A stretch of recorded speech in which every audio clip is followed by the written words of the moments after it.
By the time I jeeped back from Mount Vernon, where I had mailed, via air special delivery, a corpse scraping to the radiocarbon dating lab, Amanda and Plucky Purcell were on their feet. Hurrah for them. Hurrah and hooray. I trusted that Mr. Purcell was adequately rested. I trusted that he had gotten his 8 hours, as they say. He looked fit enough. It was my first glimpse of Mr. Purcell.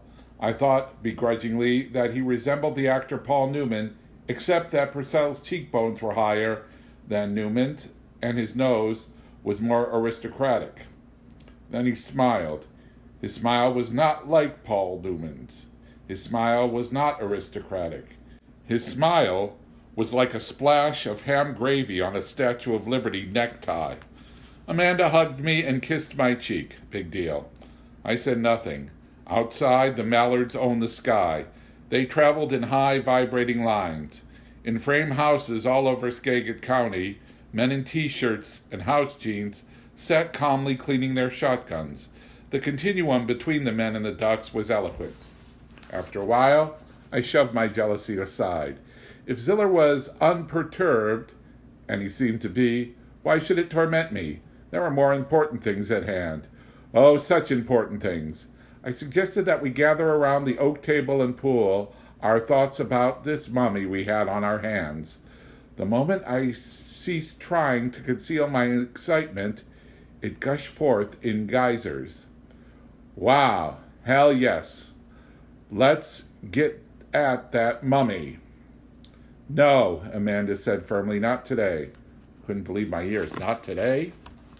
We were to have a cooling-off period, she explained, a time for adjustment, a ceremony. Things of moment must begin with ritual. It was the cadence of the ages. The following day, the zoo would remain closed. We would meet all day, if necessary, and discuss the corpse. For the present, however, we would prepare ourselves. At sundown, the ritual would begin. Look, I said, trying to speak evenly, if that mummified body is who you contend it is, we have locked in our pantry a bigger firecracker than the hydrogen bomb. Do you have any idea how serious the repercussions might be? If that body is who you say it is, then every hyena in Christendom will be breathing down our collars by this time tomorrow. We could be murdered in our sleep. I don't think so, objected Plucky. Oh, the high hyenas will be stirred up all right. They've probably got every monk in the Felicitate Society assigned to the case right now, and they can use whatever resources they want of the CIA and the FBI. The CIA and the FBI have been sucking the Pope's shoes for decades, and that's a fact. But you see, Marx, they will be working with some strict limitations. It's my guess that less than a dozen men in the whole world know of the existence of the corpse. And those dudes are all behind-the-scenes honchos at the Vatican. They can't tell the agents what it is they are looking for or why they are after me, you dig? They can only order them to locate me. Okay. As shrewd as they may be, and as many resources as they may make use of, they still are going to have a tough time tracing me to this zoo. It'll take them a few days, maybe even a few weeks. Meanwhile, I've got some capers I want to pull with that corpse. I didn't go to the risk of ripping it off just to have the Russians snatch it back. You're right, Marvelous. We've got us a megaton of celestial blasting powder lying in there in that pantry, and what use we put it to could change a lot of things for a lot of people for a lot of time. And we've got to reach an agreement on it pretty quick. But even so, I think we have time to prepare ourselves, as Amanda says.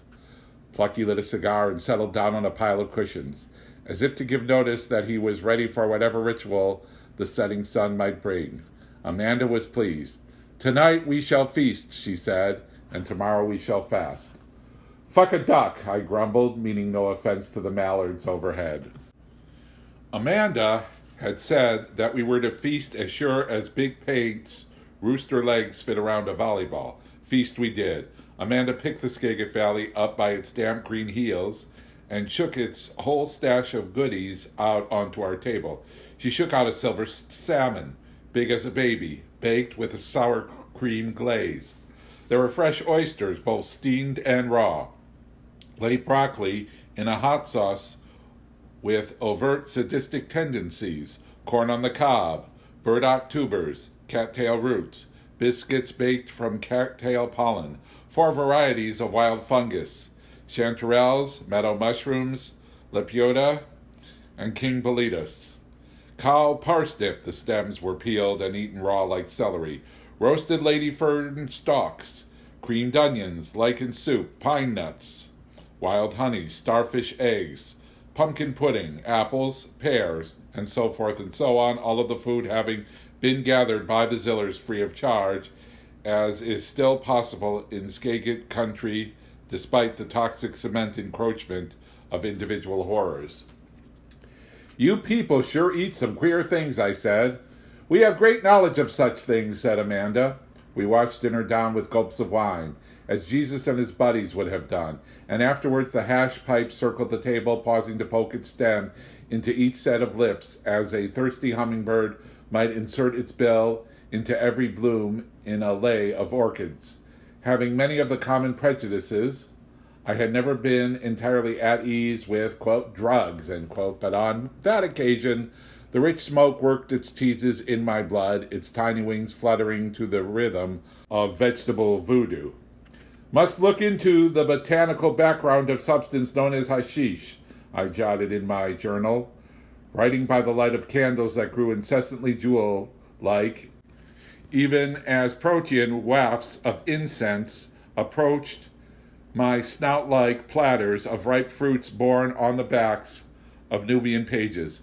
My spine curled around a caravan cushion like the methodical lash of a slave whip, and after that trick I really milked the Arabian imagery for all it was worth. "Take a letter to Kublai Khan," I said to Monkul, pretending that the baboon was my secretary. Instead, the creature showed me the deepest scarlet of his posterior as he rose to dance with Plucky Purcell. Everyone enjoyed the ballet, though it was more obscure than graceful, and baby Thor, decorated with berry juice for the occasion, followed it with a kitty dance of his own. We laughed until we feared we'd wake the ducks snoozing out in the sloughs. Yet, through the ha-ha and the horseplay, the vibrations from the pantry continued to make themselves felt. Don't think we, one of us, really forgot our man in there. We were aware of his presence every minute, but in his favor he didn't put a damper on the evening. In fact, the mammoth secret of him contributed an odd topping of elation to the feast. And more than that, it just felt good having him about. If the hash pipe played a part in the benevolence, well, let it be. After all, the hashish and the Christ were from the same neck of the woods. Wonder what other surprises that Middle East has got up its ancient crescent sleeve? For comfort's sake, the party might have adjourned to the living room upstairs, but I guess nobody wanted to get too far away from the pantry. Rather, we pushed back from the table dreamily, as lazy boaters might push away from a dock, and drifted on the choppy black eddies of saxophone flash flood that the Roland Kirk recording sent gurgling and breaking and spraying down the steps, turning the staircase into a furious ebony waterfall. In Timbuktu, there is a university run by magicians indifferent to education. If Kirk was not playing excerpts from that school's curriculum, then why was the baboon mooning at his braided codpiece with such obvious nostalgia? And why is John Paul Ziller slowly gathering about him his family of painted drums? The night was taking a turn toward the primitive. As if to prepare ourselves for the Christ, we must shift our attention to the devil and see what insights he might offer. The red-assed ape scratched his hide, Ziller scratched his drum, the distant Kirk saxophone had a sudden bowel movement of the most primordial chords, and the scorching, popping, spitting charisma of the bogey man seemed all about us. In white Western civilized fear, I looked to the pantry, but the vibrations that flowed through its walls were serene and seemed to say, "Relax, it's all in the family." On that hairy note, Amanda, in a skimpy dress of woven cornstalks and wearing more than the usual inventory of beads, bracelets, rings, bells, amulets, and ribbons, and golden flakes embedded in her makeup, stood up before us and changed the game. Hamstrung by hashish and hoodoo, I was in no condition to record her words, but in effect she told us that it was story time, like the Indians who had lived on this spot at the time of Christ, like the gypsy chieftains around their primitive fires. We were to take turns entertaining and edifying one another with tales appropriate to the occasion. Ah, that's more like it, I thought, for that other business was giving me goosebumps where no bumps ought to be.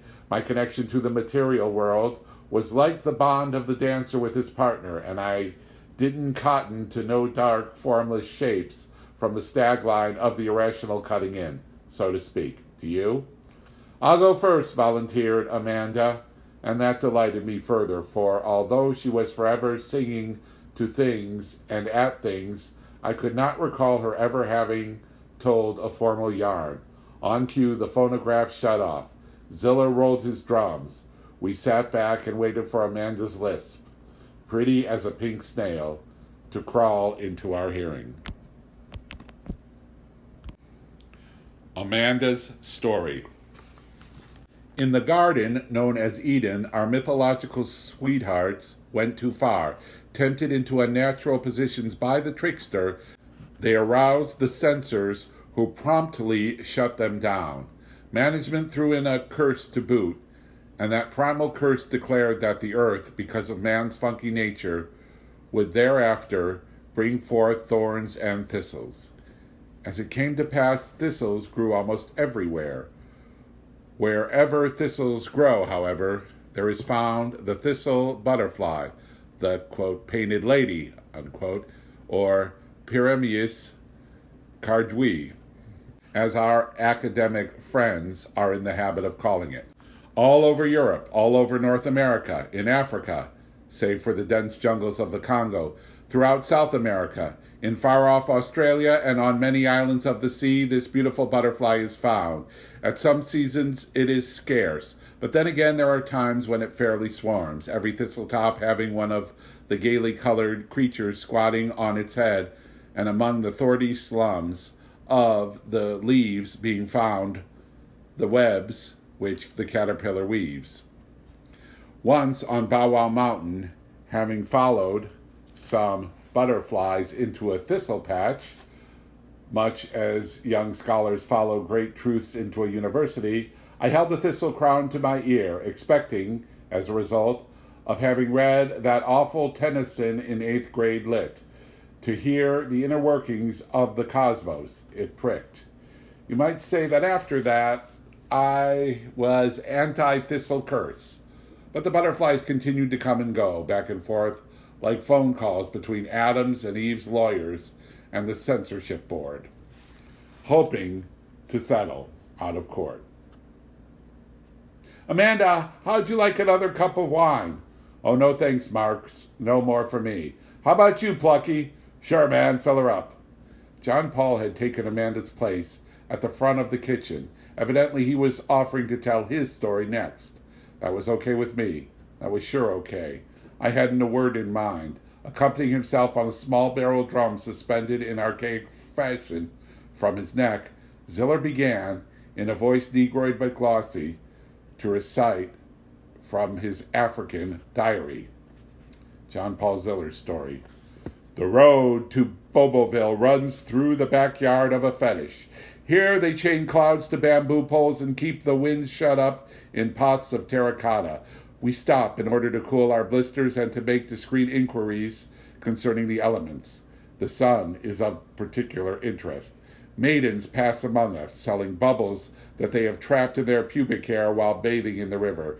Imitating Dr. Schweitzer, they take my temperature and bring me another. The art of tying the rein in 3 knots is explained to us by a shaman. Perhaps intentionally, he leaves out 2 essential steps in the process. As the sun sinks lower and lower in the grassy green Congo, the maidens play the game of cat's cradle in order to catch it in the meshes of string and so prevent its disappearance. Darkness is a long time coming. We offer a carton of Chesterfields for the secret, but the high priest smokes filter tips only. Soon campfires are lighting up the equator like rubies in the belt of a heavyweight champion. Rattles hiss in black fists. Pig fat stews in the cook pot. Magic sticks are removed from the clay holes where they have spent the day. The chanting grows so loud it causes our hammocks to pitch and toss, as if we were aboard a ship. In order to dilute the noise and to disperse the smoke from the barbecue, a gentle breeze is released from a jar. It plays on the bare breasts of the dancing maidens and ripples the potent beverage our hosts have served in cups made from inverted toadstools. It ruffles the fur of the sacrifice. The curtain of jungle parts to let in a party of missionaries anxious for a weather report. They are on their way to an organ concert in Schweitzer's amphitheater and are concerned that it doesn't monsoon. The missionaries are shocked by the degree to which paganism has permeated meteorology. They pass out picture postcards showing how Jesus calmed the storm on Galilee and read papers on such subjects as the Great Flood and the parting of the Red Sea. By morning, the whole tribe is converted to Christianity. The maidens in one-piece Catalina swimsuits are being sprinkled on the riverbank, and shamans are sheepishly singing Rock of Ages as the collection plate fills to overflowing with jewels and nuggets formerly used in their profession. Thus we continue on to Boboville with no further knowledge about the sun, other than that it is classified among the yellow dwarf stars, a vast sphere of hot gas orbiting the Milky Way while converting 4 million tons of matter into energy every second in accordance with Einstein's basic formula, E=mc squared. Ziller closed with a cavalry charge of polyrhythms. As loud as it was, the drum did not awaken baby Thor or Moncol, who, arm in arm, had fallen asleep in a corner. Amanda covered the sleeping pals with a quilt. As she did so, she signaled to me that I should be the next to tell a tale. Well, all right. Ziller's reference to Professor Einstein had given me an idea. I would tell a story about science. After all, science was what I knew best. But I wouldn't discuss the Apollo space program or my own experiments concerning the properties of the crushed state of ions. No, I would talk about strangeness numbers and the absolute elsewhere, recent concepts of sufficient poetic sparkle to hold the interest of this group. A splendid solution.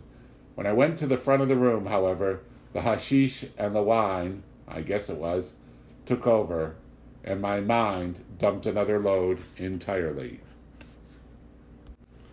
Mark's Marvelous' story. My Baltimore childhood was made out of bricks, and more bricks.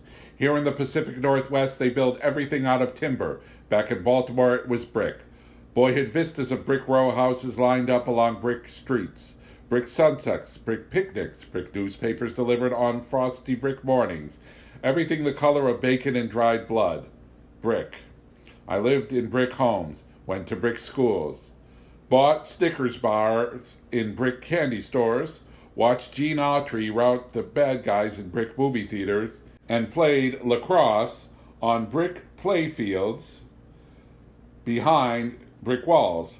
Only the churches were wooden, the Protestant churches, that is. The first church I attended, the one out in Chesapeake Hills, was white frame, and so was the one the family attended when we moved closer into town. Come to think of it, I don't recall ever seeing a brick Protestant church in Maryland, although I'm sure there must be some. Everything else was brick, but the churches were usually wooden, as if brick was okay for secular things, but when we got down to salvation, a Baltimore Protestant needed wood around him. The Catholics didn't make those distinctions. Praying or profiteering, they took brick. There was a brick tavern on the Baltimore waterfront called the Big B. B for Baltimore, maybe B for brick. It should have been D for Dizzy Dean. They worshipped Dizzy Dean in that tavern, even though he pitched for the St. Louis Cardinals and never played in Baltimore. The Big B Tavern was a shrine to Dizzy Dean. The bartender had purchased Dean's old strikeouts and melted them down and made candles. The day Dizzy pitched and won both games of a doubleheader was encased in a corner of that tavern with fresh cornflowers at its head and feet and applause draped around it like bunting. When he was a young man, my father spent a lot of time in the Big B. He drank red top ale and cracked the great delicious Chesapeake crabs, or slurped the great delicious Chesapeake oysters, depending on the season, and talked with the Big B regulars about Dizzy Dean. It was a happy thing, although sometimes it got drunk and mournful and throbbed like Dizzy Dean's foot when he got it broken by a line drive to the mound. Marriage to my mother ended my dad's Big B career, just as that line drive to the mound ended Dizzy Dean's pitching career. My mother thought alcohol in any form was the sperm of Satan, and although I doubt if Dad ever truly shared her sentiments, he went along with them, just hitched his water wagon to the shooting star of her faith. You see, my mother was a stampede of fundamentalist religion. The Baptist faith was her shield and her sword. She outfitted herself in it and stormed into life, defying anyone or anything to oppose her. In her righteousness, she was invincible, and we never for a moment forgot it. When her nose wasn't in the Bible or her Sunday school lesson magazine, it was in the air in pious defiance. God was on her side, you bet. She spoke of her master, Jesus, as if she and he were as cozy as bugs. And the way she talked about the Reverend Billy Graham, well, it made me as ashamed for my father as if he were an actual cuckold. For Mother, it was simple. You either believed the King James Version of the Bible, word for word, cover to cover, or you didn't. If you did, you were one of God's chosen ones and owned your fair share of stock in eternity. If you didn't, you were, quote, lost, end quote. My dad didn't want to be lost any more than anybody else, so he went along with Mother's bag, often defending it in his own quiet way. But I had the sneaky notion that he would rather have spent an hour in the Big B with Dizzy Dean than an eternity in paradise with Norman Vincent Peale. As for me, I was spooked by the whole scene. Its omnipotence overwhelmed me and made me feel inadequate, guilty, and uncomfortable. I didn't reject my Baptist training or, for that matter, even question it, but I longed for relief, wishing that just once I could open my box of self out of range of God's blue eyes. The constant invasion of my privacy brought me down. In the summer of my 13th year, shortly after I, with vague misgivings, had been baptized in the Potomac River, I learned that Einstein was an atheist. My mother herself had told me that Einstein was the smartest man in the world, and now, sitting in my tiny alcove room overlooking the evening streets of Baltimore, I read in a magazine that Einstein not only had not been, quote, saved, end quote, but he didn't even believe in God. My dad, home late from the hardware store, called me to supper, and called me again. But I sat looking out the window thinking bewildering new thoughts, while Baltimore frowned from brick to brick. From that day on, each little intellectual step I took was a giant stride away from Christian dogma. Yet, stretch and pull as I might, I couldn't snap the emotional bonds. Intellectually, I soared high and free, but my emotions remained anchored in Baptist bedrock. Even today, I cannot claim I have snipped the ties. In college, after a night of drinking and discussion, I would lie on my cot, head humid from the booze and voice box raw from the rough winds of debate, and wish that I had the simple faith of my parents to bolster me. Tonight, here at the zoo, I wish it still. Is that man's fate? To spend his closest hours to truth longing for a lie? I caught myself staring first at the pantry, as if my confession had been a kind of prayer that the man inside might act upon, and then at my three companions to see if my confession had spattered pitch on their bright mood. From my friends I received only the polite nods and smiles that acknowledged the first two stories. From the pantry there was neither sight nor sound. I sat down. Purcell ambled up and took my place. He chomped his stogie and began to drawl. Plucky Purcell's story. I used to be enamored of a chick so mean that if she had been a kangaroo, she would have sewn up her pouch. She had two husbands, one a Protestant chaplain with the boys in Vietnam, and the other a cop who had accidentally sprayed himself with his own can of mace and was in a VA hospital trying to get his 20/20 vision back. She collected checks from both of them, and she had her door nailed shut from the outside and wouldn't open it for nobody. I had to crawl in through a small hole in the laundry room floor, just behind the dryer. You may be wondering why someone of my background was attracted to a woman of such low character, and what she taught me about the power of positive thinking. Well, it was, knock, knock, knock. There came a heavy and authoritative rapping at the front of the zoo. Knock, knock, knock. Again, a most violent and official knuckling. Plucky staggered back a few steps and nearly swallowed his cigar. I spilled wine over my knees in frozen place, even unflappable. Amanda turned pale as a petal. Only John Paul had his senses about him. Within seconds he had moved from the rear of the kitchen into the dining room and zoo proper, sailing in long silent strides like a cat of the veldt, yanking his dagger from his loincloth as he moved. He sprang quietly and quickly. I honestly was unaware of his movement until I suddenly saw him crouched by the front door, blade in hand, ready to strike. Plucky was the next to thaw. As 3 ominous knocks echoed once more through the roadhouse, he regained composure and ran to the pantry where he checked the lock. When he was satisfied that the small room was secure, he stationed himself by its single entrance, poised like a guru of oriental brawling, his muscular hands and feet prepared to hold off a platoon of commandos should one foolishly undertake to assault his position. Next, Amanda came unfrozen. She rushed agilely about the kitchen, blowing out candles. The roadhouse fell into blackness. Trembling, I stood and braced myself for what I did not know. The scent of peril was so thick in the zoo that it snatched Moncol from his sleep. However, the baboon contributed no foolishness. Instinctively wise in the ways of the hunted, he merely growled very low in his throat and readied himself for fight or flight without betraying his whereabouts. In the front room we could hear the garter snakes stirring in their pen. Perhaps the fleas, too, sensed danger. But, of course, we had no way of gauging their reaction. Baby Thor slept peacefully. In the dark I could make out Amanda standing over him as a tiger stands over a threatened cub. Something cold had invaded the roadhouse, like a wave unbound by ocean. We entertained our separate fears and listened to the urgent roar of blood. Knock! Knock! Knock! On our psyches, if not on the door, it left the imprint of the Gestapo glove. When at last Ziller flung the door open, my heart fell like one of those sets of false teeth that periodically are dropped off the Golden Gate Bridge. The figure, silhouetted in the doorway, was in uniform. Why did I find the attire of our visitor less than assuring? Hadn't I been taught that the policeman was my friend? At least there was only one of them, as far as I could tell. Would he go for his gun or what? Special delivery for Ziller, Mr. and Mrs. Ziller.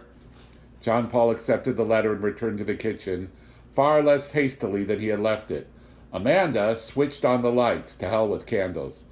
Aren't we a pretty pack of paranoiacs? Said Purcell. I didn't share his embarrassment, considering what we had to hide. I didn't find our shyness a bit misplaced. We heard the mailman drive away. Then as Plucky and I finished off the wine straight from the bottle, John Paul used his dagger to slice the envelope. It bore a blue stamp with a picture of a hooded cobra on it and a postmark that read New Delhi, India. Due to the jitters of the moment, I neglected to obtain a copy of the letter or to successfully memorize its contents. However, if the reader will trust me, I am certain that I can accurately summarize the message. The author of the letter was a young woman serving with the Peace Corps in India. She was writing on behalf of Nearly Normal Jimmy. Jimmy could not attend the correspondence personally, as he was otherwise occupied. He sent his love. Disappointment, it seemed, had marred Nearly Normal's sojourn among the Tibetan refugees in New Delhi.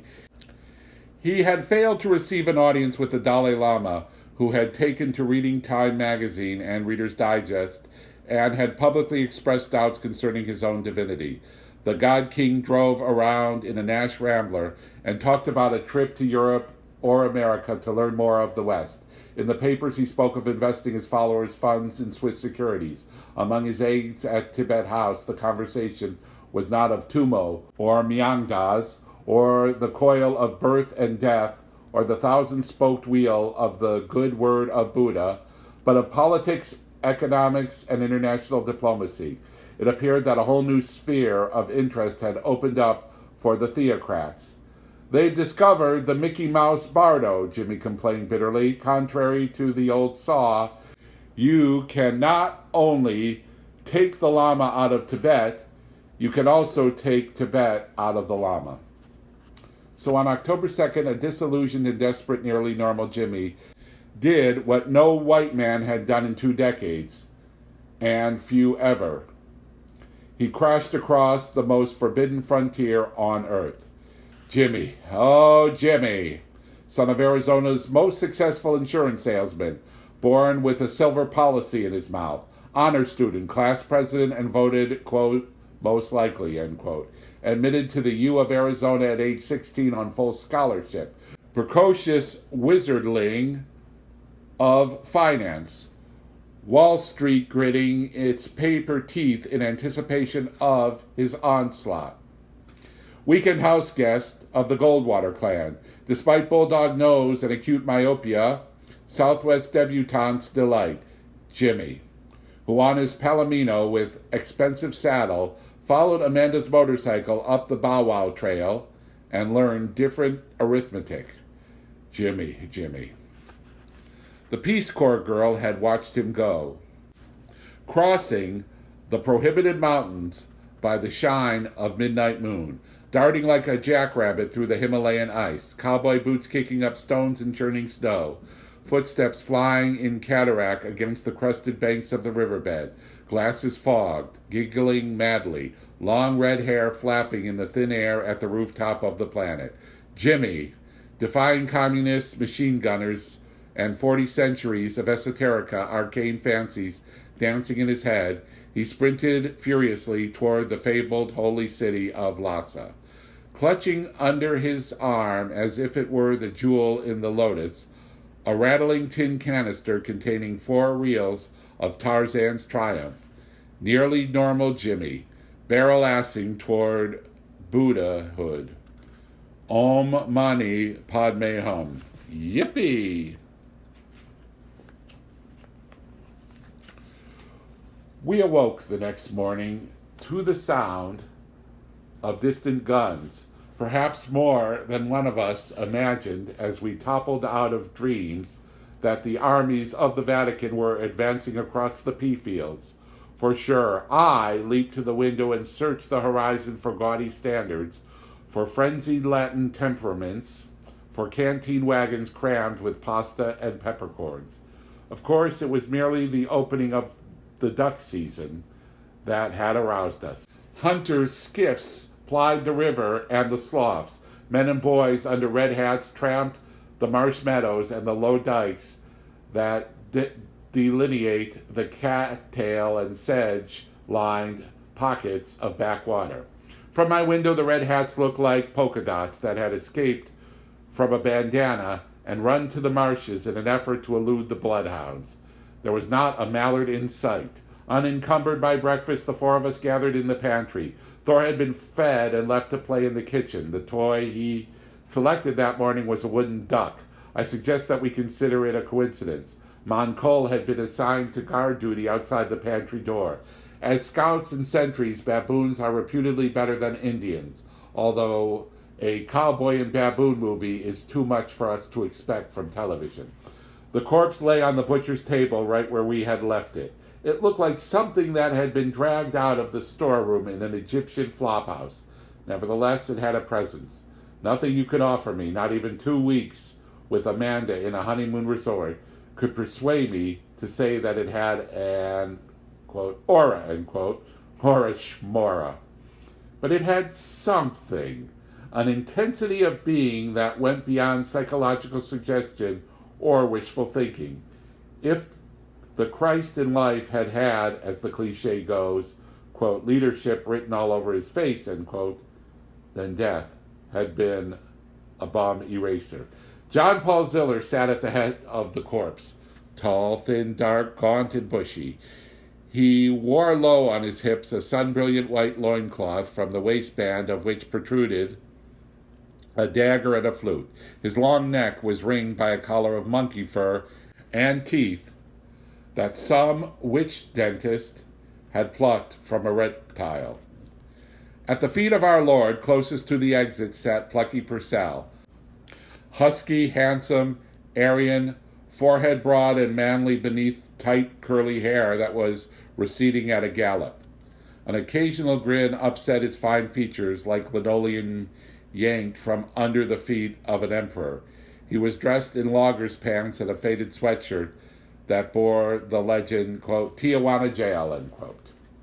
On the right hand of Jesus was Amanda, fat-cheeked, pouty-mouthed, pagan eyes, poised, vulnerable, and regal, the full, sweet funk of womanhood rising like steam from her open pores. Her green eyes shone like Renaissance icons. She wore a pound of jewelry, a peasant blouse, and a skirt of many colors, in the lap of which she folded her hands, as might a pious nun.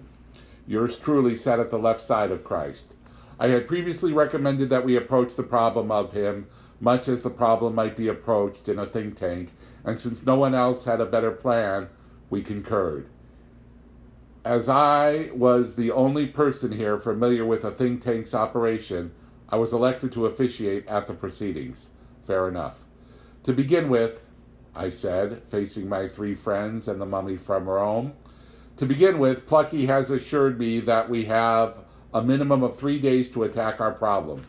Considering the nature of the problem, that is far from adequate time, but we must do with what we have. Ahem. Today, I thought we could engage in some elementary group discussion about the matter, while tomorrow each of us will remain alone to read and ponder and to think out a solution as best he can. The third day we shall meet together here in the pantry again for deep and conclusive discussion. At the end of the third day, that will be Sunday night, we must come to final decision as to what is to be done about the corpse. Note, from that time on, we seldom referred to our guest other than as, quote, the corpse, end quote. Is everyone agreed? Ziller nodded inscrutably. Amanda nodded coyly, and Purcell said, That's okay by me, man. Let's get into it. Well then, I suppose the logical point of departure is to ask ourselves if our corpse is really whom we suspect it is. Could such a thing be possible? You know how I feel about it, said Plucky. Even if your radiocarbon dating report comes back that the dude died in 1918, I still believe he's who I believe he is, and not the unknown soldier goes Italian. Amanda giggled. Why couldn't it be possible, she asked. While I was in Mount Vernon yesterday, I picked up a copy of Jesus by Charles Guignebert at the public library. Let me read you this passage. My goodness, Marks, exclaimed Amanda. What? I don't know. I mean, you're just so efficient. Not knowing if she was complimenting me or putting me down, I opened the hefty book and commenced to read aloud. There are many serious contradictions in the gospel accounts of the resurrection. It is evident that the one statement that they have in common, the tomb in which Jesus was placed the night of his death was found empty the next morning, has been amplified by various after-the-fact details intended to explain how it took place, and which, because they vary so greatly in the different accounts, are all suspect at the least of not corresponding to any memory and of arising from apologetic considerations. Let me read another short passage. Much ingenuity has been wasted in an attempt to establish the probability of the removal of the body either by the Jews who had commanded the crucifixion or by Joseph of Arimathea, the rich believer who, having provisionally deposited the body in the tomb near Calvary, come and remove it in order to give it a final burial elsewhere, or by some of the women, or by some disciple without the knowledge of others. The eviction of the body by the owner of the tomb has also been suggested, or that Jesus was only apparently dead, and that having fallen into a comatose state, he might have been awakened by the chill of the tomb, escaped, and taken refuge with the Essenes sect, or elsewhere, and survived 40 days or more. "I'll bet the women did it," said Amanda. "I'll bet they took him out of the tomb and cared for him and gave him a decent burial in some little garden somewhere. That's what I would have done." For the moment I ignored her.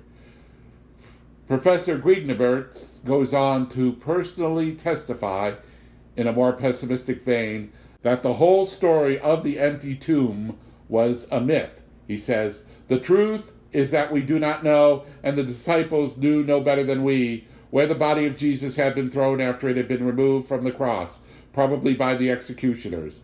It is more likely to have been cast into the pit for the executed than laid in a new tomb." I close the book.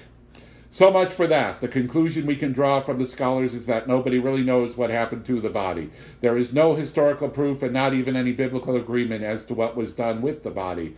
So if we don't accept the story that Jesus ascended into the heavens, either assisted by flying saucers or under his own steam, and I for one don't believe that anybody, Jesus, Buddha, Captain Marvel, or anybody else ever went skydiving in reverse, then we can entertain the idea that somebody might have snatched the body, hidden it, and later whisked it out of the country. Paul or Peter might have had reason to harbor the body, and they could have smuggled it into Rome even more easily than Plucky smuggled it out. Or some other early Christian could have taken it abroad for safekeeping any time during the 40 years that elapsed between the crucifixion and the destruction of Jerusalem. In fact, that is the more likely explanation, since as the body is mummified, it probably lay for a long while in a hot, dry climate. Palestine instead of Italy. I'm not saying that is what happened, mind you, or even that it is probable. But we can rest on the knowledge that it is possible. Purcell squinted his eyes and rubbed his expansive brow with his fist. "Marvelous, my man. I don't want to cool your trip, but all you've said is academic bullshit. It doesn't matter one damn bit how the corpse got to the Vatican. Dig? All that matters is that I found it there. It might be interesting to study the background. Yeah, it might be a real groovy subject to write papers on and lecture about someday. But save that for your old age, man. Right now, we've got a much hotter item on our agenda." He tapped the corpse on its kneecap, respectfully but gingerly. "This here is the body of Jesus Christ. I found it. We've got it. Some real shook-up folks are going to come looking for it. What are we going to do with it? That's the question, and everything else is academic." Very, very much, I longed to dispute Purcell's assertions. I wanted to deny that there was more than the wispiest circumstantial evidence that our mummy had been the man celebrated as Christ. But when I touched the wrinkled victim and felt the centuries of distance between us throb with light, the margin of rational disbelief slimmed before my eyes, and protest died in my throat, the way Sleepy Lagoon wallpaper dies in the hall of a cheap hotel. Nobody could blame Purcell for being impatient.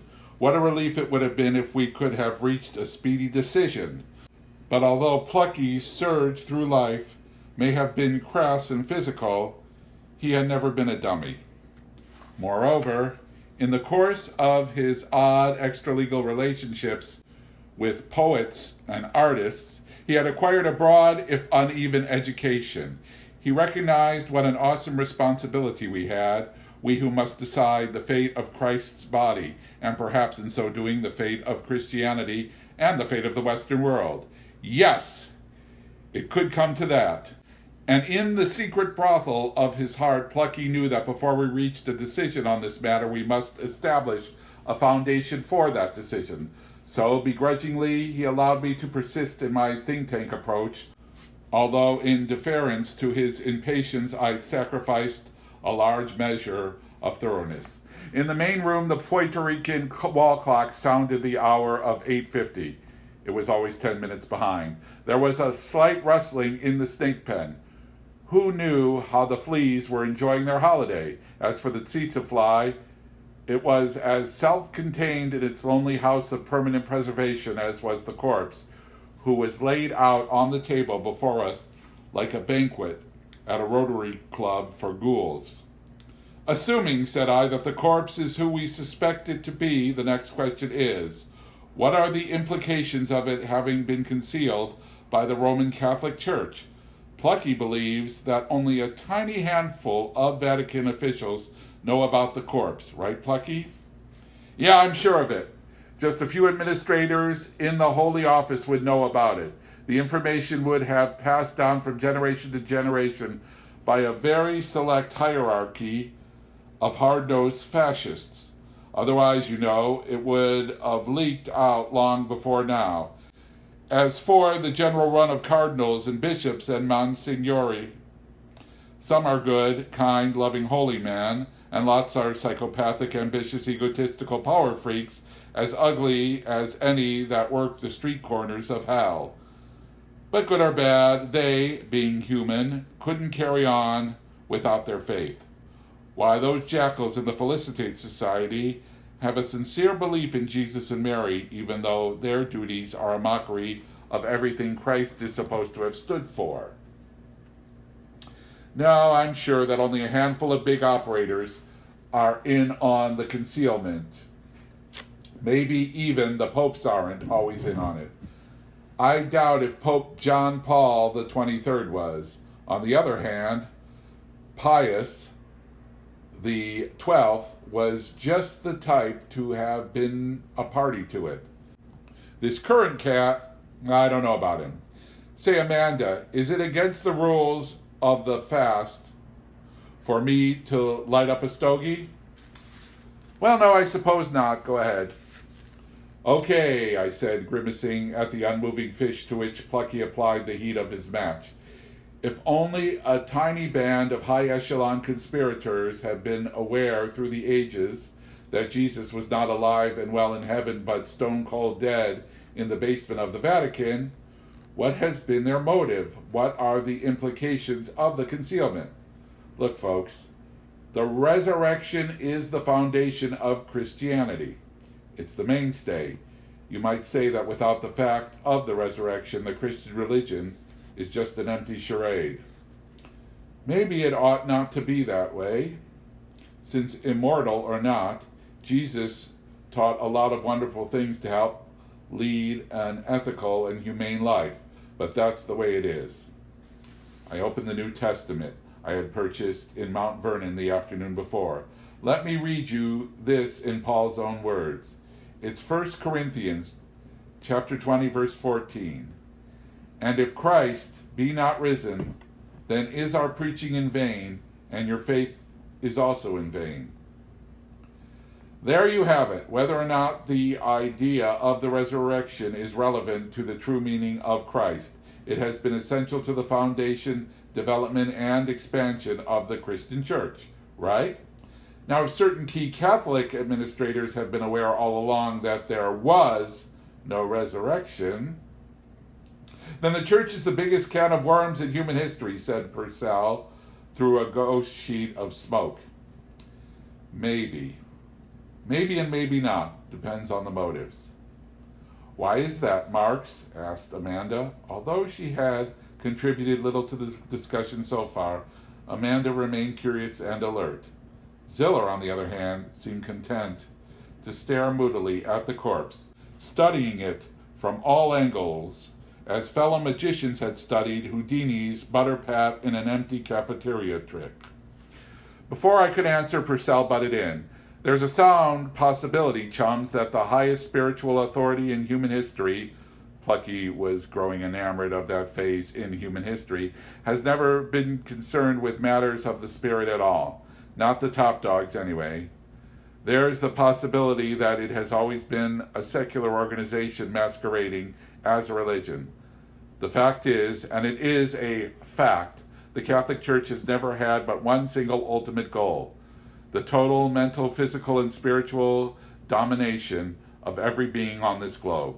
Every move the church has made throughout its existence has been to further that goal. Despite periodic lapses in taste, such as the Inquisition and the various purges and conquests, it's been crafty and subtle in moving on its goal.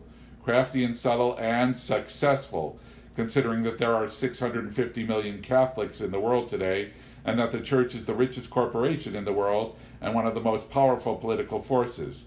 Today, the church is more apt to use censorship and economic boycott and political pressures to get what it wants. It has learned the lesson of more civilized conquerors. But it's still working day and night for totalitarian earth domination. You'd better believe it.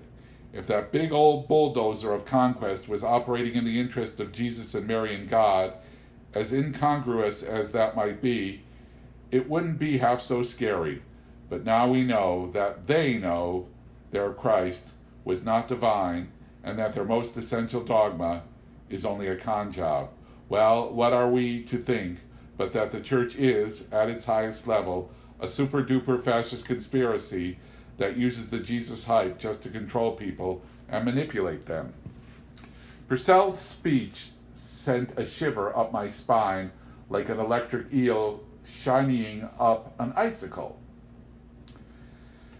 As much as I'd prefer to deny it, Plucky, your contention is a definite possibility. Why would you prefer to deny it? Inquired Amanda. Her hands were folded in her lap. Why? Because, dear, if the high authority of the Vatican has never believed in Jesus but has only used Christianity as a front for political and economic tyranny, then... well, it's just too depressing to dwell on. Even its critics have seen Catholicism as a moral, if misguided, force. But if it has been consciously secular all along, if it has been immoral in its liver and its bones, then it represents an evil so friggin' huge and dark and deep that it makes the human spirit seem puny and gullible, too vulnerable to cherish. It makes the struggle of living seem a sick joke. Oh, Marx, Amanda sighed, you're so melodramatic. So what if it's this way or that way? When I was in convent school, I used to stare out the windows at the clouds. I used to chase butterflies in the Mother Superior's flower patch. Those clouds and those butterflies, they didn't know secular from religious, and they didn't care. I'm neither a cloud nor a butterfly, I snapped. We're all the same as clouds and butterflies. We just pretend to be something different. My next remarks I addressed to Purcell. Your contention is a possibility, but there is, fortunately, another possibility. Maybe the Vatican bosses have been more enlightened than we suspect. Maybe they have always known that Christ's life was an example for the living and not a sky-pie promise for the dead.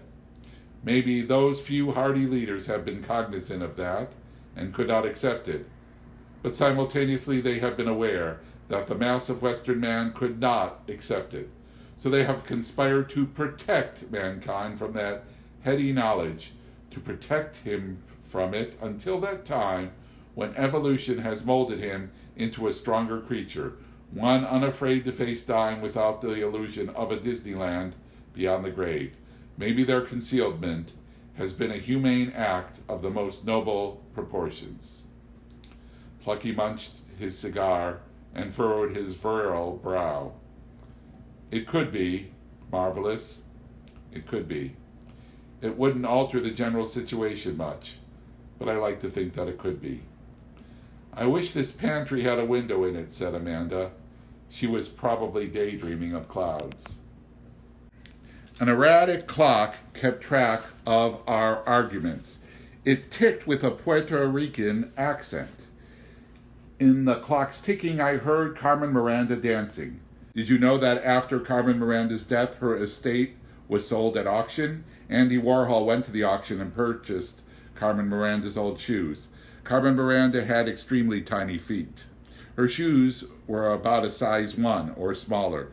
If there is a shoe size -1, then that is what Carmen Miranda wore. The heels of her shoes, however, were very high, so that her shoes were as tall at the heel as they were long overall. Carmen Miranda must have felt as if she were always walking downhill. Anyway, Andy Warhol has her shoes now. A diamond-like hush has overtaken Carmen Miranda's dancing feet. Only their echo is preserved in the Latin ballroom of our wall clock. So, Plucky, said I, we've got those two possibilities as far as motives go, but as you say, it's academic because it's impossible for us to verify it one way or the other. However, and this hits a little closer to home, no matter which motive is correct, the authorities responsible for the concealment are going to be pretty frantic about getting the corpse back, right? Right you are, Dad. They'll want it back, or they'll want it destroyed. Either way would probably suit them. The one thing they cannot afford is to have the concealment become public knowledge, especially at a time like this. What's so special about this time, Amanda wanted to know. Hell's bells, Amanda, didn't you read my letter? The church is in trouble, the biggest trouble it's been in since the split in the 16th century. I explained all that to you. I made quite a study of it and bored you shitless with it in my letters. If you remember, I raved about how the whole Catholic setup is isolated, defensive, antiquated, and authoritarian, and how it's in a state of crisis. The all-powerful position of the Pope has been weakened, with millions of Catholics disobeying his prissy old virginal order that they can't fuck without making babies, Catholic babies. Priests and nuns and monks in various parts of the world are rebelling openly against their so-called, quote, superiors, end quote, over a whole shooting gallery of questions like civil rights, war, celibacy, poverty, repressive dogmas, superstitious doctrines, and fascist politics. Man, there's revolt on 100 different fronts over a dozen different issues. Not long before I bugged out, there was violence in St. Peter's Square. It was the night before the World Synod of Bishops opened, and the liberal and conservative Catholics were fist-fighting right under the Pope's window. It was a prayer vigil for poverty, a subject the Church has always had a minimum of interest in, and it turned into a free-for-all. Man, it took every microgram of willpower in my little pink body to keep out of it. Wow, I'm telling you, my palms were sweating. I could imagine, I said. Amanda, I've talked to you, too, about the deep division in the church, about how the slaves are throwing off their chains, to coin a phrase, and how the church is coming apart at the seams. Amanda nodded. Yes, I remember. It's delightful, isn't it? All that howling for freedom. But I guess I didn't think about it much. Well, now's the time to start thinking about it, baby love, I said, because like it or not, you're directly involved. He's not putting you on, confirmed Plucky. With the church so shook by internal revolution, it's more defensive than ever. Now, of all times, it simply couldn't afford the scandal of a corpus delicti. Again, he tapped the mummy on its shrunken knees. Amanda puckered her eminently puckerable lips. You guys have only talked about the poor Catholic, she said. Where do the dear Protestants fit into this? I took it upon myself to explain. As I see it, the fundamental difference between the Catholic Church and the Protestant churches is that the Catholic Church is tightly organized international power, whereas the Protestant churches are a fragmented, unorganized, largely impotent national power. There are plentiful differences in dogma, of course, but as our pal Plucky is fond of saying, that's academic. Basically, the two churches are bound together much more intimately than most Christians think. Should the Roman Church fall, the Protestant churches won't rush in and fill the void. They will fall soon afterward. The Catholic Express and the Protestant choo-choo are rolling on the same rails, and if the bridge washes out, both are destined for the gulch. In the long run, Protestants stand to lose as much from the mortality of Jesus as do the Catholics. We can't expect any support from them, except maybe the Unitarians. They'll embrace any heresy. I understand. Purcell abruptly rose to his feet. A funeral plumage of concern arrived as if by messenger in his blue eyes. Look here, you all, he said. It's possible that we here in this pantry stand between the church and its survival. Do you dig what that means? They'll stop at nothing to prevent us from blowing the whistle on this corpse. If they get to us before we make it public, if that's what we're going to do, they won't hesitate to kill us. Every one of us, including Thor. I brought this dead Jesus here into your house without an invitation, and I've put your lives in danger. It's grim, man. The sensible thing for me to do would be to take the corpse and bug out. I could hole up with it in a motel or somewhere until I, or we, decide what to do with it. Oh, Plucky, said Amanda in the voice that her lisp made seductive even when her thoughts were far from sex. We wouldn't think of it. You just don't want us to have any fun. John Paul gave Purcell a look that could be counted as a vote of confidence. As for me, I checked on Mon Cole to ascertain that he was not dozing on the job.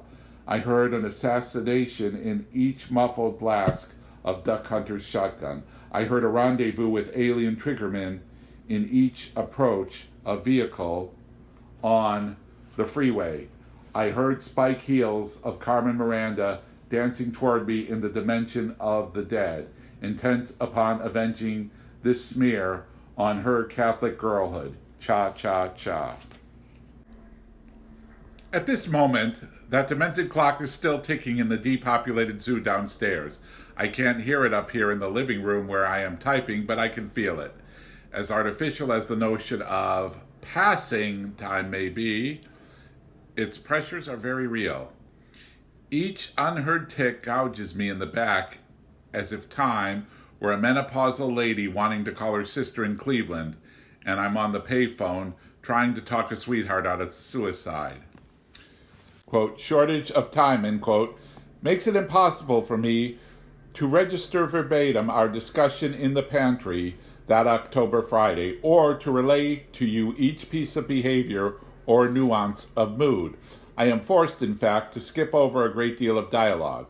But you mustn't feel shortchanged, for it probably wouldn't interest you anyway. Not that it is my mission to interest you. When writing a novel, an author includes only that information that might interest his audience. But when compiling an historical document, as I am doing, it is the author's obligation to record what happened, whether it is interesting or not. Time, however, is giving you a break.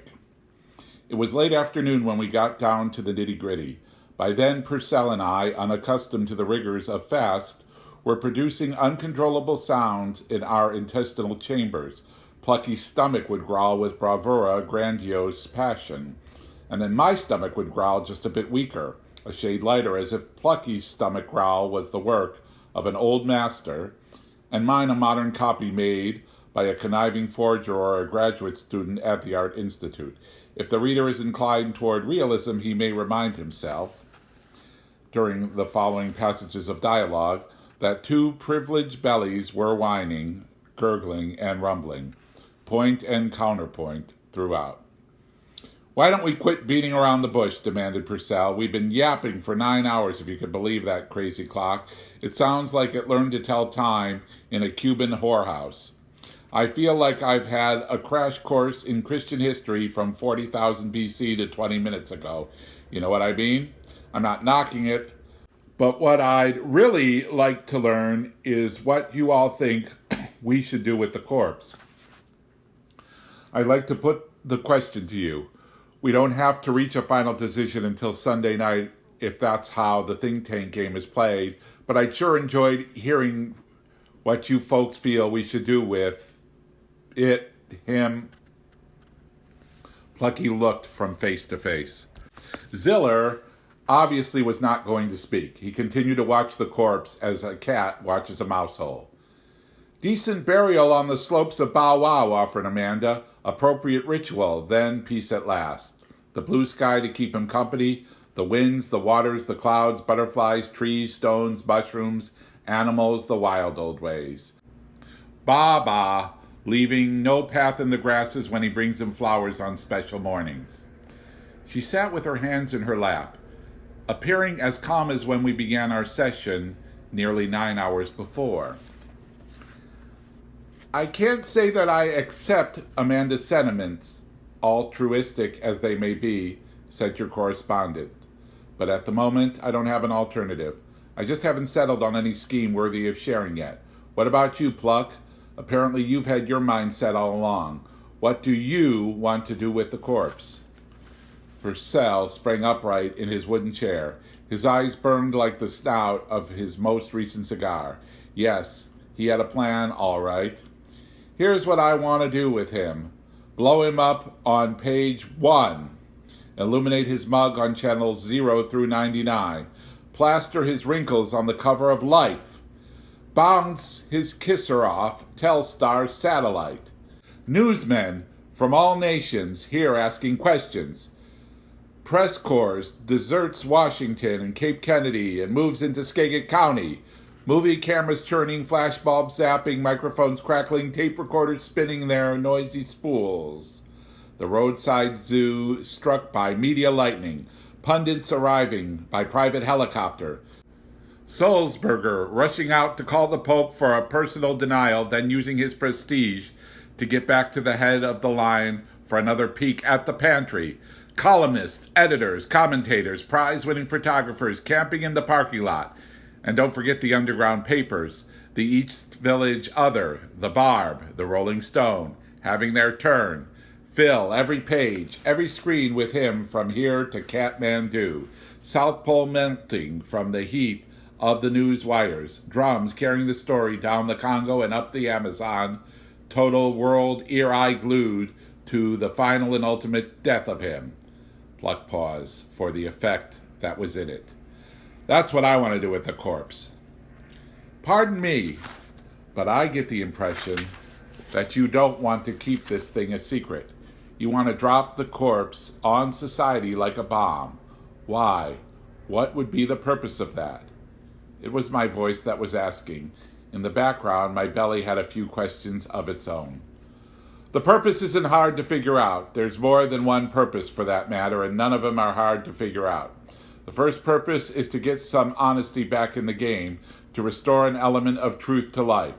Man has been living a lie since the very beginning of the Judeo-Christian era. The lie has warped our science and our philosophy and our economy and our social institutions and our simplest day-to-day existence, our sex and our play. Man doesn't stand a chance of discovering, or rediscovering, as Amanda might prefer, who he is or where he fits into the cosmic picture, the natural nature scheme of things, as long as he's numbed and diverted by the easy Christian escapist superstition. I don't know what the ultimate truth is. Hell, I don't even know whether life is sweet or sour. Plucky grinned at Amanda, and coyly she smiled back.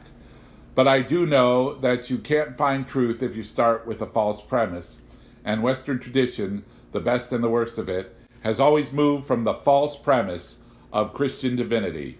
This corpse here could destroy the lie and let man begin over again on a note of realism. That's the first purpose. The athlete turned outlaw cleared his throat. Or was it his stomach? Purpose number 2, he said, is the jolt it'll give the establishment. Man, oh man, it'll be a bodacious blow to authority. You mean the authority of the church? No, man, I mean authority, period. Secular authority has made the mistake of tying itself too closely to Christianity. Actually, the whole Judeo-Christian setup is authoritarian. It's a feudal system with God, the king, the big boss, at the top. It's the ideal religious organization for control freaks, reward and punishment perverts, and power mongers. No wonder it has succeeded so spectacularly. In the old religion, there were no bosses, said Amanda. Her little observation was lost on me. No, agreed Plucky, and there's no bosses in nature either. But Christianity isn't based on nature, it's based on a political model. As far back as the Emperor Constantine, the authoritarians spotted Christianity as the perfect front, and they've been using poor old Jesus ever since, using him to bolster their business, to sanction their armies, and to generally yoke and manipulate the people. Napoleon had the grace to cold-cock the Holy Roman Empire. But look at those so-called Christian democratic parties currently in power all over Europe. Whenever a Christian Democrat takes office, you know that the Vatican has recaptured another hunk of territory. Both American government and American business, if there's any difference anymore, are rolled in Christian rhetoric like a chicken leg is rolled in flour. The reference to the leg of the hen caused his abdomen to bellow with deprivation. A bit less dramatically, mine followed suit. It's pretty ironic, Purcell went on, because I understand it. Jesus was a freedom-fighting radical who scorned authority. He booted bankers in the ass and made fools of high priests. However, he may have the last laugh yet, because authority has chosen to identify itself with Christ, or rather with the Christian lie about Christ, and now we have the means to explode that myth. All authority from the Holy See to the White House, to the Pentagon, to the cop on the beat, is going to suffer as a result. Man, we just might bust things wide open. Plucky was laughing and pounding the table, causing the corpse to bounce up and down like the Kraft meatball dinner that fell out of love with gravity. I shook my head in dismay. Plucky, I said solemnly, I don't want to accuse you of taking this matter too lightly, because I realize that you are quite serious about your reasons for exposing the corpse. Moreover, they aren't altogether bad reasons. There's a lot of moral idealism in the first purpose that you outlined, and a lot of, poetic justice in the second.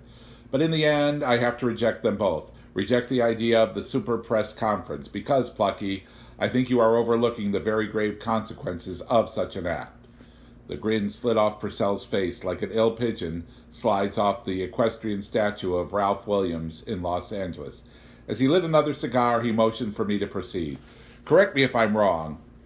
You would use the corpse to kill off Christianity, a religion which is, at best, a distortion of the teachings of Christ, and at worst is an authoritarian system that limits man's liberty and represses the human spirit. Yeah, man, that's pretty close to the way I feel. Well, to begin with, Pluck, Christianity is dying of its own accord.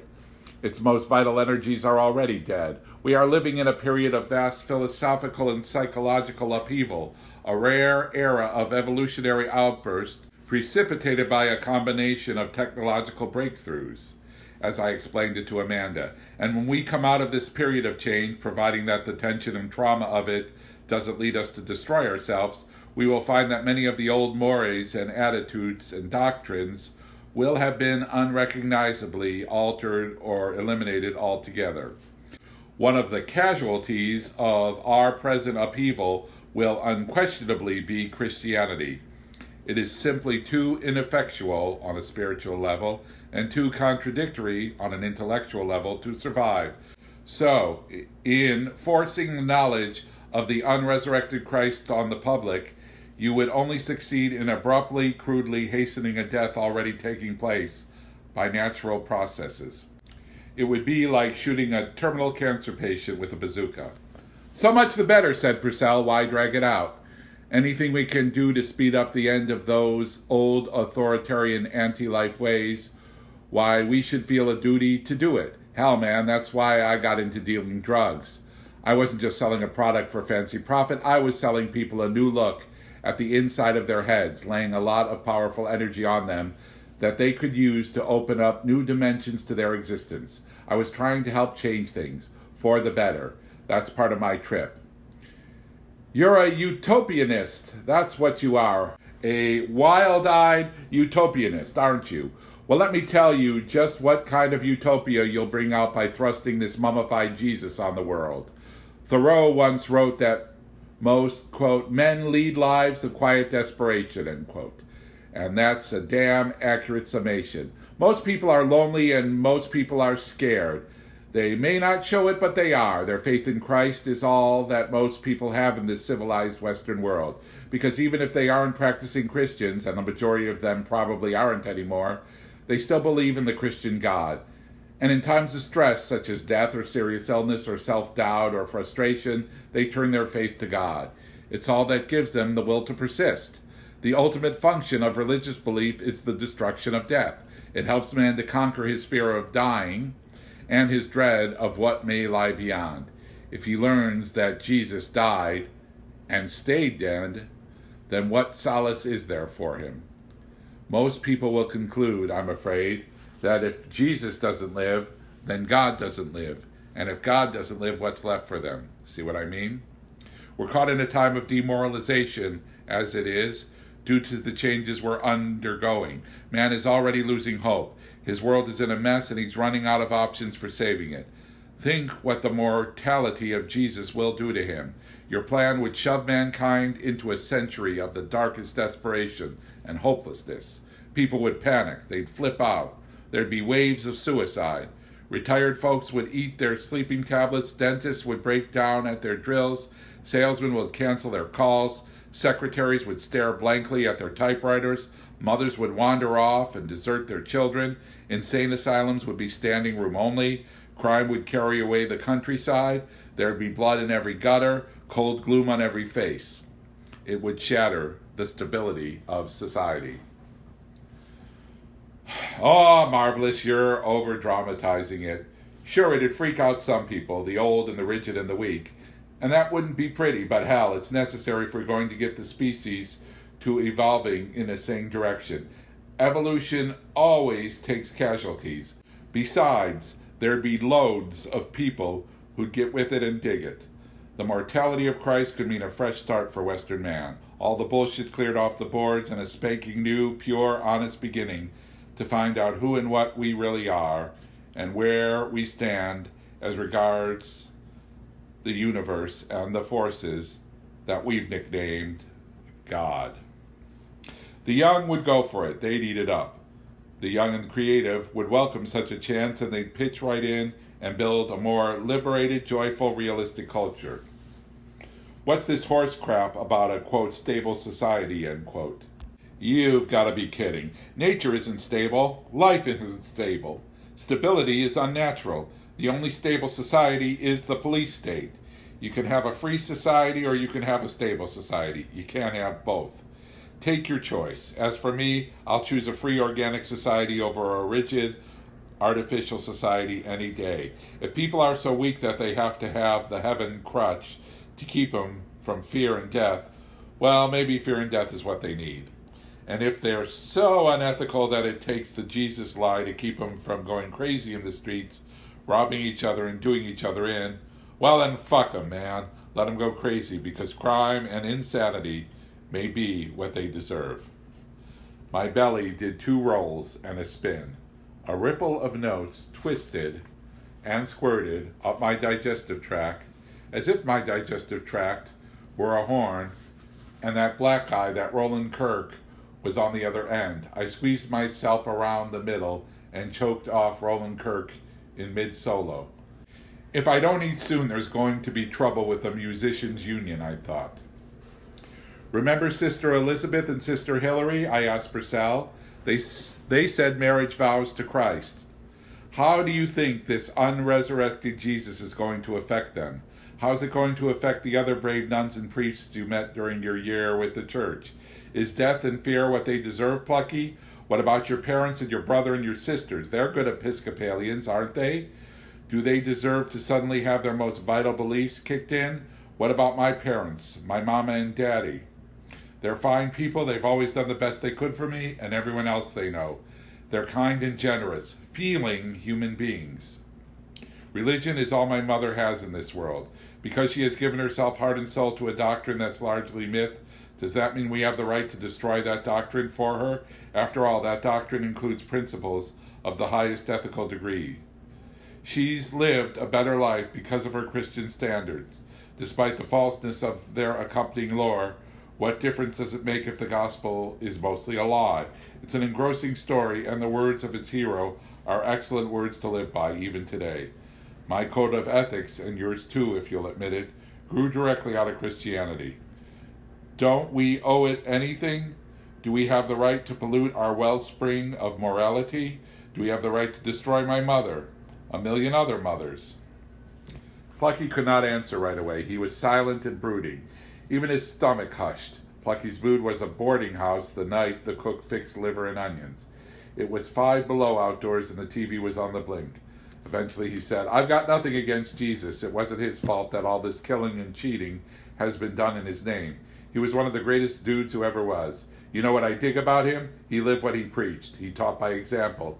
He went all the way and there was no compromise and no hypocrisy. And he not only was against authority, he was against private property too. Anybody who opposes authority and property is sweet in my heart. Jesus, hell, I love the cat. Yes, Pluck, I said, we know that. We realize it isn't Christ or his original teachings that have you riled. No, it isn't. It's what he's come to stand for that pisses me. It's the perversions and the tyranny and the lies. What I can't understand about you, Marvelous, is how you can defend the lies just because some good has come out of them. And you're supposed to be a scientist. I thought scientists insisted on facts, regardless of the consequences. It was my turn to brood. Before I could articulate a reply, Purcell spoke again. You said yourself that the world's in a mess and we're running out of options. We have radical problems, and radical problems demand radical solutions. Our leaders aren't going to solve our problems, that's obvious. It was leaders, the good ones, right along with the bad, who got us into this mess to begin with. And not one of them has visions enough or guts enough to push a program radical enough to get us out of the mess. That's why my plan for exposing the corpse seems so important.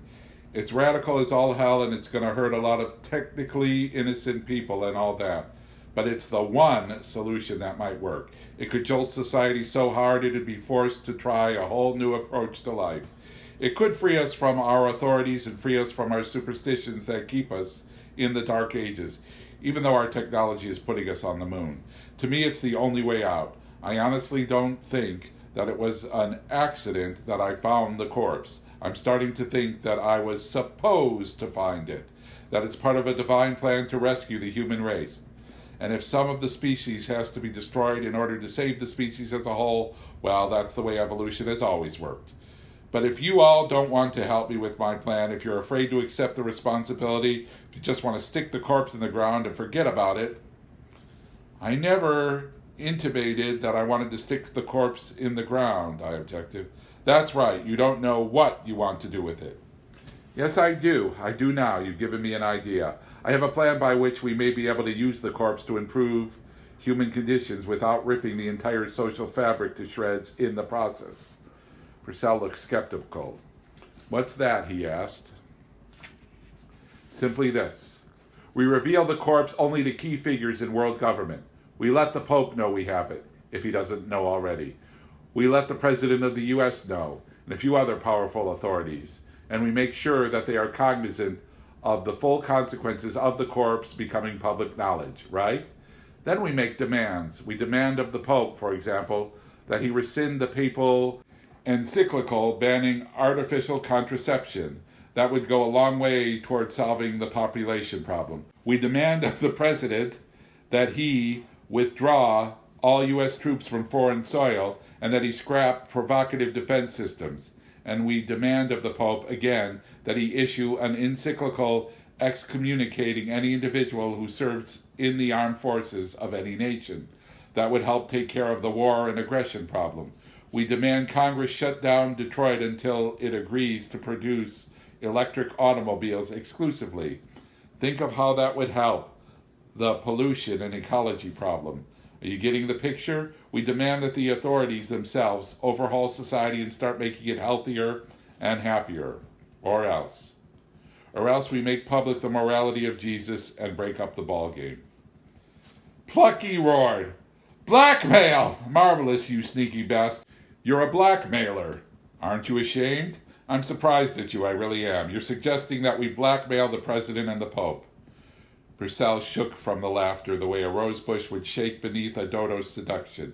The pantry was draped in extinct feathers. It might work, I don't know. We have to devise a foolproof scheme so that they couldn't just kill us and end the threat. We have to sit down like we were Leonardo da Vinci inventing the parachute and polish every detail and make it foolproof. It'd be one bodacious bitch of a caper to pull off. But it might work. At least we should think about it. He slapped his thigh. The dodos were at it again. The clock struck, if you could call it that, 6:50. We had been cooped up in the pantry for 10 hours. Baby Thor was fretting for attention. Moncol was complaining about the length of his shift. In the wilds, a baboon sentry is relieved after 5 hours. I was hungry, tired, and damn near suffocated by cigar smoke. Purcell and I had at last reached an area of relative agreement. It seemed the appropriate moment to adjourn the meeting, and I was about to do so, when Amanda motioned that she wished to speak. By all means, I said, for she had said little that day, and I was anxious for her opinions. "I was on a butterfly hike through Mexico," began Amanda, "when I was offered a ride by a young American and his elderly grandmother. The young man taught school in Ohio. He lived with his grandmother, who was over 80. He wanted to travel in Mexico during summer vacation, but there was no one to look after Granny. Besides, the school teacher earned a small salary. The grandmother had all the money. So he took her along. For several days I rode with them. It was extremely hot. One day about noon, the grandmother had a stroke and died. We were in the desert, miles from any settlement. What to do? Well, we put the grandmother in my sleeping bag and zipped it up all around. Then we tied her to the top of the car. On we drove, followed by vultures. Toward dusk, we came to a fair-sized town. Our throats were parched, so we stopped at a cantina for cold beer. When we came outside, we found the car had been stolen. Sleeping bag, grandmother, and all. The school teacher and I stayed in the town for a week. We bribed the police daily, but our possessions were never recovered. Even today, there's a missing Ohio school teacher's car somewhere in Mexico, a missing sleeping bag, a missing grandmother. Perhaps she is still tied to the top of the car. That's an interesting story, I admitted, but I failed to see how it relates to I haven't finished. The school teacher and I became lovers. We rented an adobe house with the grandmother's money and lived like Mexicans. Every morning, I got up and made tortillas. While I worked, the school teacher sat in the shade in his undershorts and read aloud to me from books. I did not care for his taste in literature, which ran toward the classical and the morbid, but it made him happy to read to me, so I did not object. One morning he read me a story by a pessimistic Russian. It was about a man who wished to test the intelligence of religious believers, so he began to practice asceticism and to utter ersatz profundities. He quickly attracted thousands of disciples to whom he preached his made-up doctrines. They proclaimed him a saint. Then one day, to show his followers how easily they'd been duped, he announced that all he had taught them was nonsense. Unable to live without their belief, they stoned him to death and went right on believing. Amanda got up to leave. "I get the point," I said. "I get it too," said Plucky Purcell. "Had our negotiations been in vain? Would society regard the corpse as a hoax? Would Jesus fail to save mankind in death as he had in life? Would we get our butts shot off? Where could we go from here?" Darkness had fallen. The duck hunters had long since left the waterways. Green-scented clouds obscured the moon. I followed Amanda upstairs to watch her give Thor his bath. It excited me when she scrubbed his private parts. Despite Amanda's imitation that our hopes for the corpse were futile and our fears for it without foundation, I believed that the first pantry session had been beneficial. It had put the situation in frontal perspective, had established guidelines for further discussion, and had disentangled some of the strands. That Plucky and I had done 99% of the talking caused me neither surprise nor dismay. The Zillers had been engaged on their own levels of selfhood, levels perhaps more absolute than ours. In time they would speak, or act. I remained convinced of their special wisdom, and I was confident that they would make a substantial contribution to whatever solution was reached concerning the mummy. Deadline was still 2 days away. I was prepared to wait. Baby Thor giggled when Amanda soaped his balls. His tiny penis grew erect in her slippery hands. "Jesus was nailed to the cross," said Amanda. She said it matter-of-factly. "That's how the story goes," I said. "So what?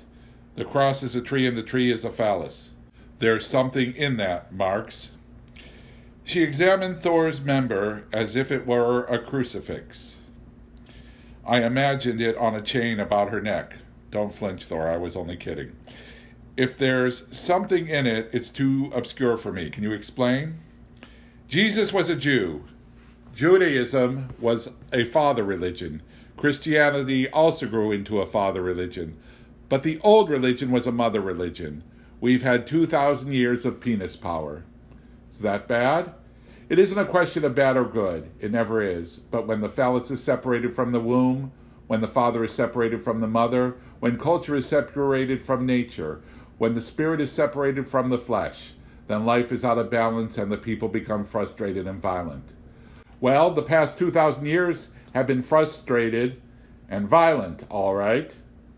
What you're saying is that Jesus came into a naturally balanced world and threw it out of line. All I'm saying is, tomorrow when you are alone thinking about Jesus, open your window. Don't sit there in your stuffy room all full of books and no air. Open your windows to the fir needles and the ducks and the fields and the river. That way your approach will be more unified and your conclusions more exact. Her remarks sounded, on the surface of them, straightforward enough, yet there was something elusive about them, a meaning, or a pretended meaning, which my mind's fist could not close around. I suspected the meaning had as much to do with Amanda as with Christ. However, she would say no more, and I'd learned not to pump her, so I thanked her and made my way to my quarters. In the cool black of the grove, I stood and stretched. It had been a long day, a day like no other, and it was just the beginning. Upstairs in the Zillers' bedroom, lights went on. I found myself smiling. Soon you'll show me your secrets, I said to the figure silhouetted against the drapes. The corpse will see to that. Then I slipped into the garage, where I had stashed 4 raw weenies and a pint of beet juice. John Paul Ziller is 6.5 feet tall and wears a bone in his nose. He is seldom mistaken for anyone else. The agents can't understand why he has not been nabbed. Neither can I, for the law enforcers have made fine advances in their art. Technology has served them as dutifully as it has served industry, with laboratories, computers, chemical formulae, vast electronic communications network, college-trained triggermen, and millions of informers at its disposal. Should law enforcement fail to locate and apprehend a jungle-bred magician, a notorious athlete outlaw, a 90-pound baboon, and the body of Christ, all traveling together in one convenient package, then it must reconcile itself to a future of the magnitude of the collapse of Ford and the inability of Standard Oil to turn a profit. With all my meat and blood and breath, I am rooting for the success of the magician's trick. But the noise of hope is not a racket in my heart. Meanwhile, Amanda goes about her business, which is, if I am honest, what this report is all about. Which is, at the moment, the perfection of the techniques of trance. She falls effortlessly into the trance state now, turning on the, quote, voices, end quote, with no more difficulty than turning on the 11 o'clock news. But she always gets the same advice. Expect a letter. Therefore, Amanda is awaiting a letter. I am not. How could a letter reach us here? I've explained how the agents intercept our mail. Besides, would John Paul be such a ninny as to reveal his whereabouts to the post office? Ridiculous idea, a letter. All that is delivered to the roadhouse these days is rain. Airmail, special delivery by the bagsful. How did so much rain get our address? On Saturday morning, Salvadori Gladstone text banged at the door of the zoo. The cowboy may have had something valuable to sell, but nobody answered his knock. Later, Farmer Hansen came by, read our sign, and departed. The sign said, "Closed until Monday." Since the Jeep was parked out front, Hansen probably wondered what was going on in here. He might have wondered if we were ill. Who could guess what Salvadori Gladstone Tex might have wondered? He galloped away on Jewish Mother, feeding his snot to the wind. I remained alone in my quarters that Saturday. Amanda and John Paul spent the day in their respective sanctuaries, and Purcell, providing he abided by the rules, spent it in the kitchen, where he had spread his bedroll close to the pantry door. This was the day when we were to put all our energies into thinking about the corpse. The weather was chilly and misty, so I neglected to open my window. Honestly, I didn't see how that could make any difference. Approximately 2,000 years ago, a pellet of wisdom dropped into the field. Heavy, squirming, gasping, bloody, bug-eyed, breast-beating, anguish, wrathful, greasy, and inflamed world of Jewish Oriental culture, as a pearl might drop into a pail of sweat. Cut! His name was Yeshua ben Miriam, but history came to know him as Christ or Jesus. Sorry, sir, your face is familiar, but just can't recall your name. Cut! After a career as a maker of wooden farming implements, Yeshua, or Jesus, was moved to become an itinerant rabbi and kicked up a local fuss with his financial adherents to a philosophy of brotherly love. His strength of character was incomparable, yet he was not the least bit original in his thought. In fact, he had only one real insight during his life, and even that one was commonplace in India and Tibet. When he came to understand that the kingdom of heaven was within, he lit up like a Christmas tree and eliminated Western civilization for 20 centuries. They nailed him up, but they couldn't unplug him. Cut!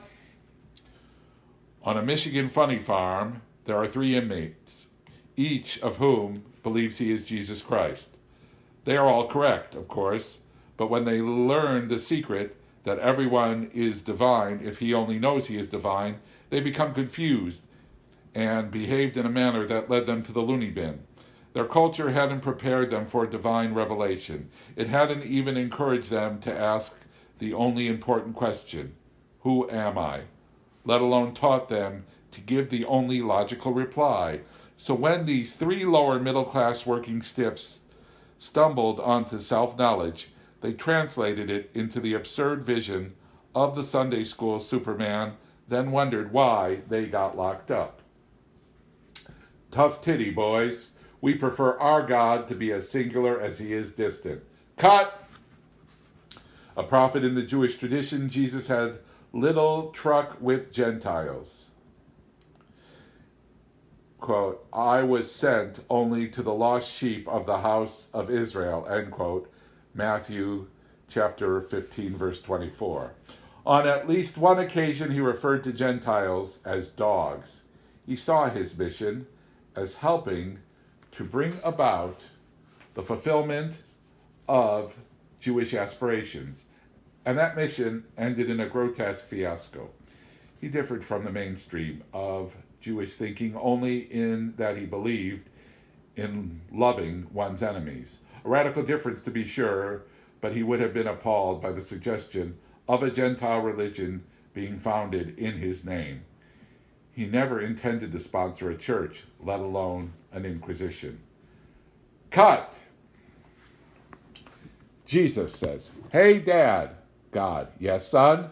Jesus, Western civilization followed me home this morning. Can I keep it? God, certainly not, boy. And put it down this minute. You don't know where it's been. Cut! The clown is a creature of chaos. His appearance is an affront to our sense of dignity. His actions a mockery of our sense of order. The clown, freedom, is always being chased by the policeman, authority.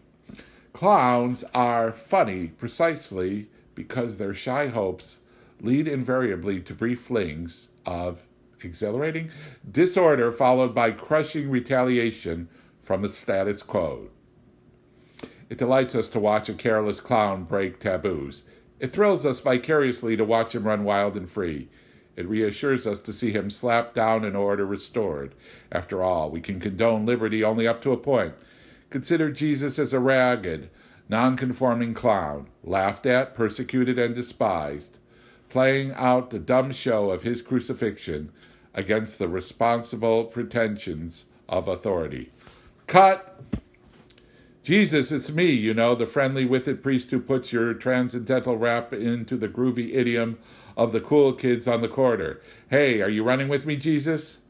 Boy, I'm running with you, passing with you, and kicking with you.